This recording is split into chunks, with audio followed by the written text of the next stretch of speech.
2 nights ago, I asked my best friend to marry me, and she said yes.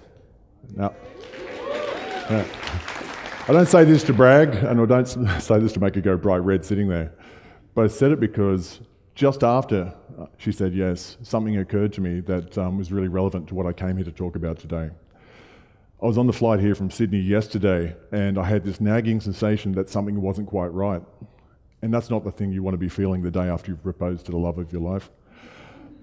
I sat there and dug into it, and it wasn't about certainty about the proposal. It turned out I was having this nasty nagging little idea that I was going to be judged foolishly because, or judged as foolish because I proposed to someone I haven't known for a full year. Because somewhere in my crazy man brain, I'd associated that you need to know someone for a year before you propose. So I laughed. That was just, love doesn't have a timeline. That was very interesting, and I kind of laughed, but I didn't lose the lesson because that certainty is what I came here to talk about today. Our identities as human beings are built on our understanding of where we sit in the world, our morals, the way that we live our lives, our communities. And it's a formative belief that actually helps us get through the day. And our certainty, and I'm hoping that's not my phone, is something that we actually need to actually integrate with the world.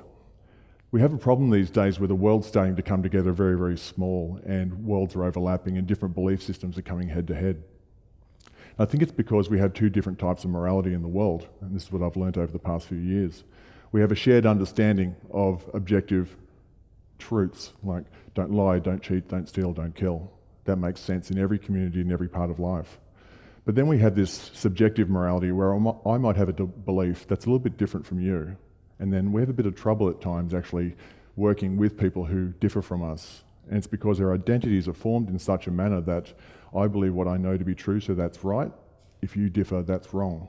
And as Brené Brown says, we tend to bento box stuff. And we say things are good and bad, right and wrong. And that doesn't work for us because it actually stops us from dealing with other people who have different perspectives in life. Now I know this firsthand because I spent the 90s as a combat engineer in the Australian Army. And when you're a soldier, people look at you very differently and they will treat you differently. Now, since I was this big, I wanted to be in uniform. And I remember in year 10 at school, a teacher asked me to write down 5 things I knew to be true. The 3rd thing I wrote down was, I believe that giving my life in service of country or those I love is a good thing. Now, I came from a family where my mum was active in the community, and she showed us by example that you can have an impact, just choose carefully. So when the teacher put a red X through that page, I didn't worry about it for a moment. A year later, I was a combat engineer. Now, if you haven't been in uniform or you don't know people in uniform, it's a world within a world, and you have to buy in 100%. It's a world of certainty, because when you sign on the dotted line to say, train me to be ready to do the worst thing for the best reasons, you need to be certain, because you're risking life and limb. So you're in an environment where it's basically a rugby team with rocket launchers. It's fantastic. I thought it was every boy's dream. And I was there for almost 10 years of my life, and I loved it. And to this day, I still believe there's a role for soldiers, which is damn scary in a way. And I didn't mind over the years people calling me names at times, and even the few years after I left the military and I was a civilian walking around and people would just kind of look at you a bit strange when you said, yeah, I spent the first decade of my life in uniform. In 2010, my mind kind of changed a bit because I was sitting in a bar with a bunch of guys who were really nice operators who just got back from Afghanistan. And we were talking about an operation they'd been involved in where lots of lives had been lost. A guy walked across to our table, slammed down a beer and said, you guys are cavemen. You're yesterday's heroes. We don't need soldiers anymore. There's no good reason to kill. He stormed off and we had a conversation about that. They let it go and I thought it was rude because I'm a civilian now. We don't talk to each other like that. And one of the boys said he felt sorry for the Taliban in the firefight because they were guys just like us, but we were better trained and better equipped. He knew it was just another man like him standing up for what he believed in. And we started talking around the idea of state-sanctioned execution. We were soldiers being put on the front line to do these things on behalf of our government. We were sanctioned and we were certain. So what else around the world was there that kind of certainty? So we started thinking about this and we made a list. And we got to about 25 different things around the world. And having questions, I went home and did what we all do. I went home, jumped on Google. First thing I read, United Nations Office of Drugs and Crime report from 2013 that said 437,000 people died in 2012 as a result of intentional violence and homicide.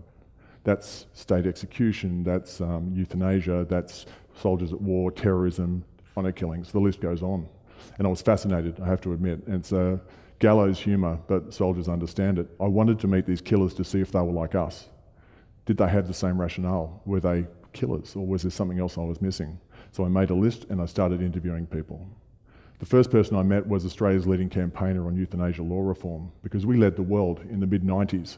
We had the laws that actually gave people the right to apply to be medically euthanized at their own request by a medical professional. I thought the guy who did this, the first man in the world to legally do this, was a murderer when I sat down with him, and he talked me through it. It was interesting in the sense he talked about the guy's pain, he was suffering, his family was suffering, and then the guy's delight to actually have won this vote to die with dignity. And it made sense, because my grandfather, who was my only positive role model when I was young, had been relegated to a wheelchair for the remainder of his days.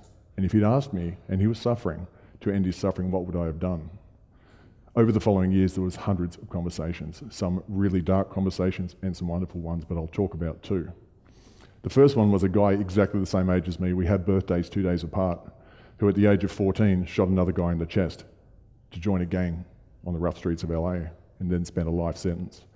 We were chatting and he told me his story, and in his words he said, I had an arsehole father who used to drink every day and beat me up.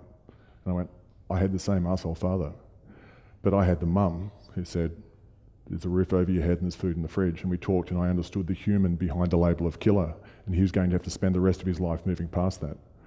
And then the next conversation was the conversation I hope I never have again, was with a lady called Ma. And she'd moved to Australia a few years before I sat down with her, and I'd only just learned about infanticide. I didn't even know it existed until I sat down with her. And she said to me, she was so excited when she first learnt she was pregnant, and she was so excited in the hospital the day the baby was coming. And then when the baby came out, the father looked at the baby, saw it was a girl, and did that. And the nurse picked up the baby, carried it out of the room, and put it in a room to die. It's a result of the one-child policy where China's trying to restrict population growth, and they don't value girls as much as guys, because guys can have a state passed on to them, and that helps parents have a retirement plan. When I walked into that room, I thought she was vile. I was actually sick to my stomach. And as I sat there in tears with her translator telling me the story, she asked me why I was sad. I said, I'm sad because I'd be horrified if I wasn't sad, but I'm sad because that's a deep, can you imagine being put in that spot? The mother's in the room. I mean, it's just a sickening thought. 100 million girls are missing in China over the past 40 years as a result of this policy. And what I realised, I went looking for killers, and I found them. I found heaps and heaps of killers, and I met some horrible people, and I met lots and lots of beautiful people though. This is a tiny percentage of society who have done the worst thing in a lot of cases for the best reasons, with the right kind of rationale. But what I learned is that there was a shared humanity there, and there was a lot behind the label of killer. And it was Soren Kierkegaard's words of, once you label me, you negate me, that really made sense to me then. And I learned 4 things that can guide us in the way that we live in the world and can deal with conflict. The first is that we need to embrace the grey. There's 7 billion people on this planet who are dead certain about their beliefs. If we're going to try and dig our heels in and argue with all of them, it's a fool's errand. Embracing the grey gives us room to move. I think with that as well too, we need to look at the labels we're actually throwing on people, because that says more about us than them, because we're more than the labels. I'm a soldier, I've been called a baby killer. I'm a killer because a past partner has been through an abortion. I have every label under the sun you can append to me, and I've been called every name, but I'm much more than that, as are all of us. I think the way that we move forward as human beings to move away from who's right to what's right and having conversations is by adopting an attitude of appreciative inquiry, which means we sit down, we have courageous conversations where you hear another human being and you hear their story, and we respect their story as equal as our own. And that's really important. And it's not easy to do. And it doesn't mean we have to take on their beliefs, but we have to hear them. And I think the last thing that I actually really learnt, which I thought was really interesting, was I'm a highly verbal person amongst my friends, and I get called a lot of names, nice names mostly. And I think what's interesting is that I learnt that we have 2 ears and 1 mouth, and if we use them in that ratio, we can all change the world. Thank you.